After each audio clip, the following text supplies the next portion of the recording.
What's going on, everybody? Eric Lindquist at Stochastic here in the Odd Chopper channel, coming to you with an MLB, ALCS, NLCS edition of Lindy's Leans, Likes, and Locks. Hit that like button, subscribe button, notification bell goes a long way for me on this video, goes a long way for you. That way you become a prize whenever great content is going live here at our little neck of the YouTube woods. I kept true to my word.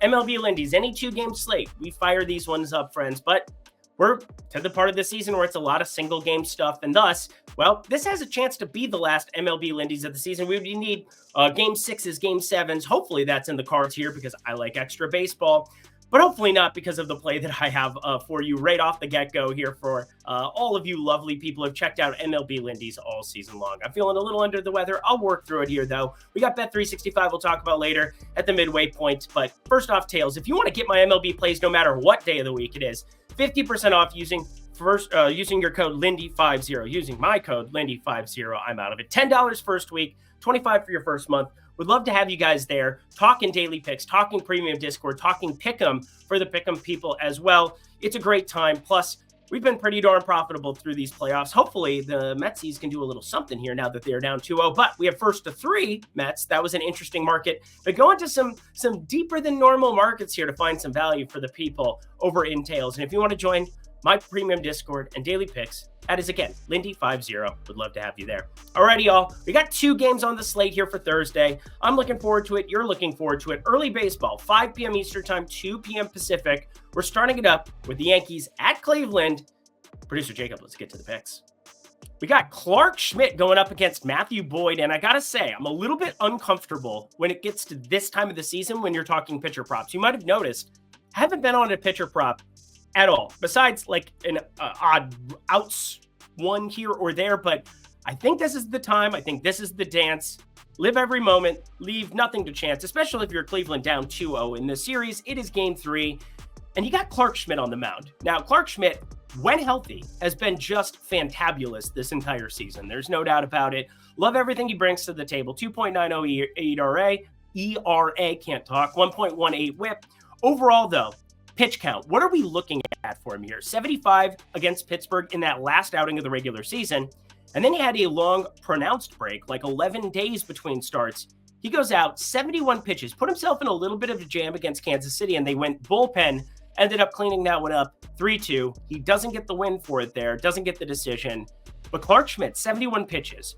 I think there's a lot of game scripts where he walks through unscathed. Yes, just completely unscathed in this one, because his stuff just kind of models up against some of these specific hitters on the Cleveland side. I'm looking at David Fry, who I gotta think they want to have him back in this lineup. Although Kyle Manzardo, probably going to be somebody they continue to throw up in the 2-hole.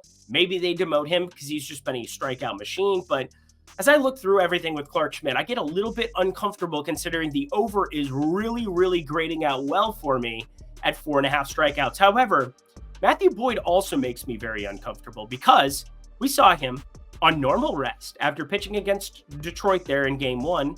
Then he goes in game 5, and that was such a weird spot with 2 innings pitched, 5 strikeouts, has the hit and the walk given up, and then Cleveland went full bullpen. Now, 33 pitches, such a weird spot.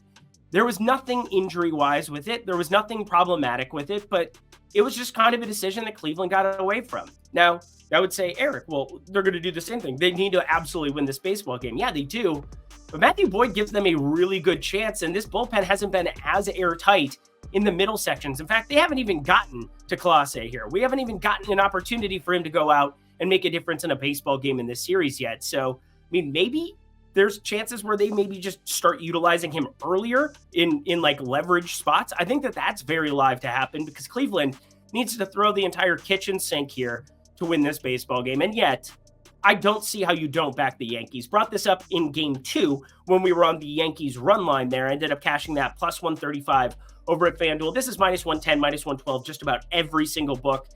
And I think I'm just fine with that because the Yankees, they have guys like Luis Gil waiting in the bullpen. They have guys that are extremely functional arms in their bullpen as well.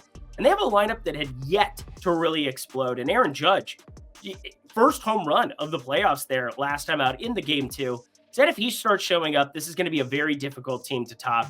The Yankees look like they are destined for the World Series. Again, I wouldn't hate a Subway Series. I wouldn't hate a Dodgers-Yankees bi-coastal ridiculous World Series. I think Cleveland's kind of the oddball here.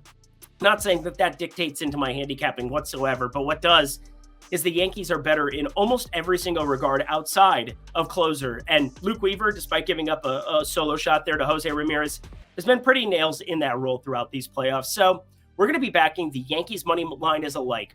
We're also going to pay very close attention to these numbers on Clark Schmidt and Matthew Boyd strikeout props that are grading out really well for me. But I get very uncomfortable knowing that both of them, abbreviated outings, Matthew Boyd, 5 strikeouts, but just 30 pitches last time out, not an injury concern. Lots of ways, I think, for those guys to go over, but I'm really going to be price sensitive. Speaking of price sensitive, how about 5 into 200? Well, that's a great opportunity down at the link below, my friends. You heard me. Bet 5, get $200 in bonus bets. Tons of states where it's available. In fact, right up on your screen this second. Bang! Tough Acton, Tenactin. Oh, there it is. Colorado, Louisiana, Virginia, Kentucky, New Jersey, Arizona, Ohio, Iowa, Indiana, Pennsylvania, North Carolina. Look at that. I can read. Pennsylvania, friends. That is your newest state to Bet365. Would love to have you guys join them because, well, $200 in bonus bets is great no matter which way you slice it. So sign up at the link below. Bet 5, get 200. Only if you're 21 and over, 18 and over in Kentucky. If you have a gambling problem, please call or text 1-800-GAMBLER. To the last game we go. When debating whether or not to do these videos, at times, we've seen a lot of Dodgers bullpen games. It's like, oh, well, I can't really grade that out until the game gets done, because right now they're playing, as it stands right now, Dodgers, it is 2-0, but bases are loaded full of Metsies. Ooh, I'm going to be paying very, very close attention to that one. Oh, of course, Marte grounds out to second immediately upon pulling that up. Whatever, we're not going to watch this JD Martinez at bat because I have to break down what I'm paying attention to here. And I think there's 2 perspective plays to be paying attention to before I have these numbers. First off, I think it's going to be a lot closer than people think in terms of the grading. I think we're going to see something close to the -110, -115 that we have going in that Cleveland Yankees spot. I think we're going to see slight favorites here on the Dodgers side, if I had to guess, based on bullpen usage for what I see coming forward. Obviously, everybody just got the day off on Tuesday as they traveled across the coast, or from coast to coast. And now for Thursday's game, I don't know yet what this bullpen will look like, but I think the first 5 is still something to be paying attention to on that Dodger side. And of course, I'm not going to leave you without my favorite home run play from this game. Would I? I would never do that to you. But we've got Yamamoto here going up against Quintana, Q himself. And Yamamoto, he's been freaking good over the course of these playoffs. I don't think people have really realized, because San Diego hit him up for 5 earned runs there in that one outing. I think it's taking away from the fact that San Diego, 1, doesn't strike out at all, and the Mets are going to. And 2, I think that outing, that 5 innings that he pitched, was the most clutch baseball you could possibly imagine. Having to pitch, again, against the same team on 5 days rest, pitching on that 6th day. I mean, unbelievable stuff from Yamamoto. Just the 2 hits, 2 strikeouts, but tons of ground balls, only 63 pitches.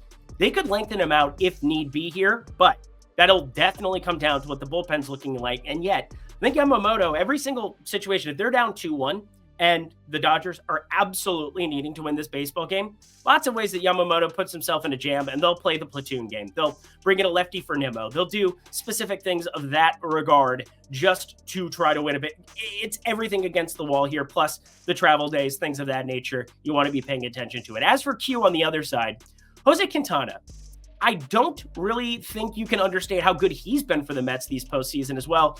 He had to face the Milwaukee Brewers in the last outing of his season and then had to absolutely deal against them. 11 ground balls to just 2 fly balls, 6 innings pitched, 4-2 W. They needed him to eat a ton of innings after being depleted with the bullpen against Atlanta in that finale, and he showed up. And then he showed up again against Philly, a smash session, 6 strikeouts, 5 innings pitched, only the 2 hits. So now 6 hits, 11 innings pitched, but the number of righties here coming up from the Dodgers side. Will Smith has struggled this entire postseason, and still, it's Will Smith. Mookie Betts has struggled by his standards over the course of the entire 2024 season. He still hits over 280. He's had 2 homers in the course of these 2 series so far this season. No reasons, potentially 3 if he hits one today. But anyway, I look at everything here with the Dodgers Mets side, and it comes down to how Jose Quintana pitches. And I don't know if this can maintain. The BABIP has been a little higher than you'd want. And I think Teoscar Hernandez probably gets moved back up to the cleanup spot. Muncy batting cleanup against Severino here in Game 3. Teoscar Hernandez, anything better than plus 335? I know that it's going to be cold. I know that it's not the best conditions for hitting homers, but he's my favorite home run play based on my perceived odds for this game. I think we're going to get something north of plus 340, and he should be batting cleanup. That creates some decent value here, I think, based on what we see in the first 5 money line for the Dodgers. Paying attention to that with Yamamoto, but of course, want to see that bullpen usage for the entire handicapping of the full game, and I'll be posting that in Tails, I guarantee it. And that does it for another edition of MLB Lindy's Leans, Likes, and Locks. Head to the comment section below. Let me know how sick I sounded. Anyway, check out Bet365, check out Tails, check out all of the plays over there that I'm going to be posting. I'll be posting some free stuff. I'm posting some pick'em cards over on X at Eric Lindquist. You can follow me there. And of course, if this is the last MLB Lindy's that I post for the entire year, I'm sure I'm going to have World Series content out there. I'm definitely going to be posting all my plays and tails because that's just what I do. Lindy50, we're having a great time. Let's keep the good juju rolling here. Producer Jacob, thank you for another fantastic MLB season, if that is the case. Until next time, friends, I'm Eric Lindquist. Best of luck in the MLB streets for Game 3 of the ALCS and Game 4 of the NLCS. Bye.